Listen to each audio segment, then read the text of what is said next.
Hello, today we're making a Balrog, a bridge, and a Gandalf, so stick around. We need to start by making an armature for the Balrog, so I cut out 3 pieces of aluminum wire and put them in my magical shoe. Then gave the shoe a good shake. Wow, it actually worked. But of course the armature wasn't done by just applying 3 pieces of aluminum wires together. We still have to bulk up the armature with some aluminum foil. And a 1, and a 2, and a you shall not pass! Alright, that's enough magic for one day. I applied the first initial layer of clay onto the armature. Nothing crazy, just making sure that the clay is evenly spread out and not too thick. And when the entire body was covered, then I started to add some details to the legs. A recurring theme throughout the process of sculpting the Balrog was that it felt a bit like stumbling through darkness. You know, when looking at reference photos of the subject matter doesn't offer much advice on what to sculpt, because you're sculpting a big black demon with no really defined features. Anyways, let's take a look at those feet. Oh, not again, get out of here! This lovely movie offers some quite questionable design choices, and the Balrog's feet are no exception to that. Just like with the legs, it's actually a bit hard to see what's going on down there, so I took some creative liberties and gave the Balrog some strange looking elephant stompers, with a touch of humanoid lion feet thrown in there for good measure, or something like that. And I'm actually quite happy about the way the feet turned out. But we're not done sculpting the Balrog just yet. I wanted the upper body to have kind of an in-shape, out-of-shape vibe going on to it. Kind of like going to the gym every single day, but also drinking like 45 beers on the weekend. You know, that kind of body. But in all actuality, I don't really know what a body like that looks like. So I became a bit discouraged and decided to focus on the arms while thinking about what the f to do with the body. Jag vet inte vad jag ska göra med kroppen. Jag vet inte om det blir bra. Eller blir det? Kanske blir bra. Jag får tänka lite mer på. I came to realize that I was actually quite happy with the stomach. I just had to make the lower abs, or whatever they are, a bit more discreet, and then it was done. I was faced with some difficult questions when I started to sculpt the head of the Balrog. Like, what even is that head? What is that face? I don't know, but it kind of looks like a lion, bear, gorilla, pig, or something like that. And when you're faced with sculpting half the animal kingdom rolled into one, well, then you start to question yourself and your existence. So I knew that I had to sculpt fast, faster than I am able to become discouraged by my own sculpting, if that makes any sense. I was able to decipher that the Balrog actually have some pointy bat-looking ears on one of the reference photos, so I gave him that. Then the hair got some more details, because this Balrog actually have kind of like a lion mane vibe going on to it. Lastly, I added some teeth, and then the face was done. Alright, now it's time to make some weapons. You cannot pass. Just like in Peter Jackson's Lord of the Rings, this Balrog also have a whip, so I added an aluminum wire to a thin piece of clay, then rolled it together before attaching the whip to a hand that I'd made off camera. The Balrog's second weapon is, like many of you already know, a burning sword, and sculpting flames out of clay isn't something that I've ever done before, so I wasn't entirely sure how this would work out. But I'm happy about the way it turned out. It could have been better, but it could have been worse. When the flaming sword was done, then it was time to make some big, beautiful butterfly bat butterfly wings. Yes, bat butterfly wings indeed. When the clay had been cut into a more wing-like looking shape, then I added some really thin clay ropes to cover up the aluminum armature.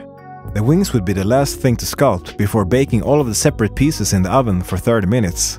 And when the clay had had proper time to cool off, then I drilled some holes in the back before super gluing the wings in place. I used a 2-part epoxy that dries in the air called Milliput to make the transition between the body and the wings look a bit better, as well as giving the wings some stability. Do you remember the weapons we made before? Great, because I forgot them. In the oven. Shh, this will be our little secret, don't tell anyone. The weapons that I totally didn't burn in the oven were attached to the arms, and then the Balrog was done, and it was time to make Gandalf. To make the armature for Gandalf, I brought forth the magical shoe again to see if it would accept my offering in the form of my favorite rock, which it did. Where am I? You shall not pass! You shall not pass! You shall not pass! No! And when the armature had been attached to the sculpting handle, then it was bulked up with some aluminum foil. The 1978 Gandalf is quite similar to the Peter Jackson version. They're both some scruffy old wizards with a ragtaggedy vibe that we all know and love. But if I would have to point out some differences, well, the 1978 Gandalf has a really nice scarf, and his wizard staff is also a bit more voluptuous. I poked a whole bunch of folds on the cloak with my sculpting tool, and in between all the poking, I used a piece of fabric to smooth out any visible hard edges on the folds. A round shoulder warmer piece of clothing that I have no idea what it's called was added before it was time to start sculpting the head. The head started out as a round clay ball that I gave an absolute unit of a nose before poking some eye holes, where I later put some eyeballs. Where am I? Then I sculpted some finer details in the face before making Gandalf's beard, which is quite long in the 1978 movie. I performed the next level lobotomy so I could attach Gandalf's wizard hat. Gryffindor! Whoops, wrong movie. Sorry about that. I sculpted the voluptuous wizard staff separate from the body before attaching it and adding some finer details to the hand. I made the blade for Gandalf's sword off camera, but it was a bit too wide, and by a bit I mean a lot, so I had to sand the blade down to a bit more of an appropriate size before attaching it to the rest of the model using some super glue. And then Gandalf was done, and it was time to make something for him and the Balrog to stand on.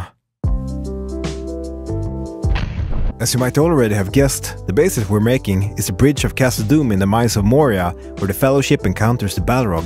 I glued together a couple of XPS foam pieces into one bigger chunk that eventually would become the bridge part of the base. Then it was just a question of cutting away pieces of foam to shape the bridge.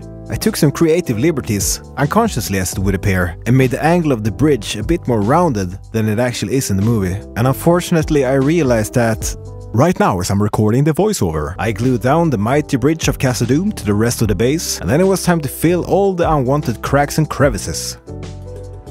I applied a healthy amount of snabbtorkande spackel, as we say in Sweden, onto the entire bridge as well as on the sides of the base. This would give the bridge a really nice texture to paint on later. And speaking of painting, when I was done smearing the snabbtorkande spackel, then it was time to paint. I don't think I've ever painted anything quite as straightforward as this Balrog. I mean, he's pretty much just black, but of course I couldn't leave the body being just one color.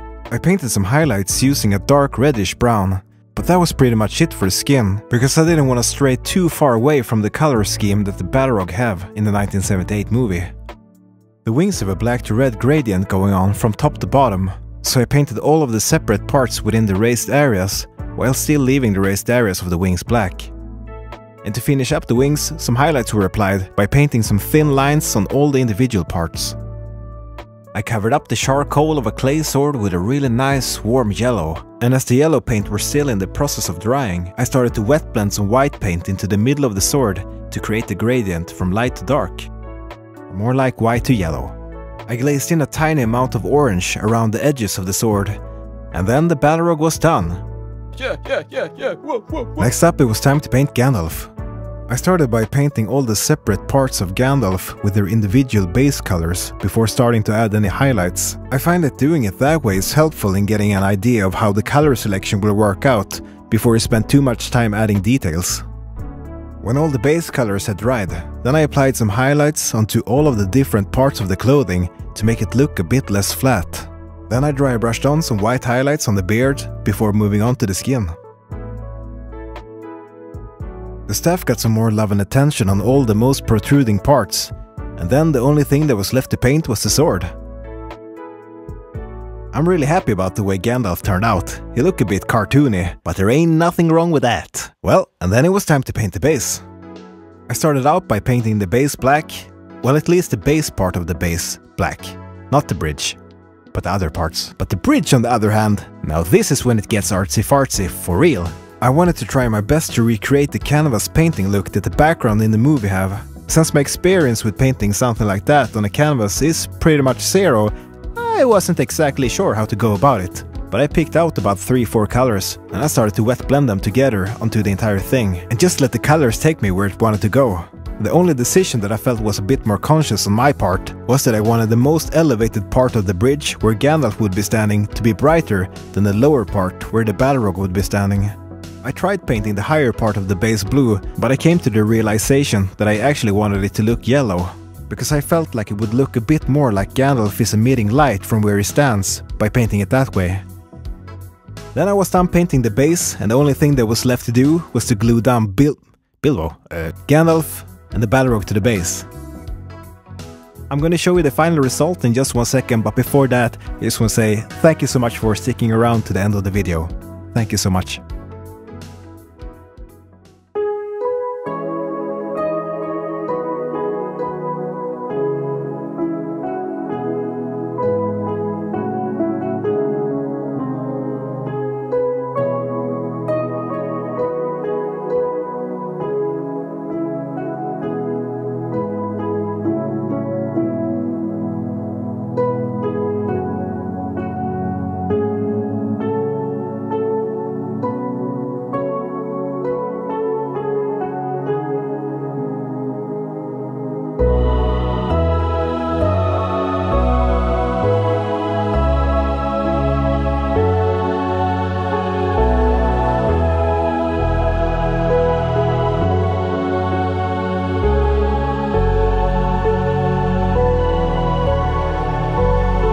If you like this video and you feel like you want to help this channel grow, please consider subscribing or perhaps give this video a thumbs up. It would mean a lot to me. Thank you so much. You are the best. Thank you and goodbye.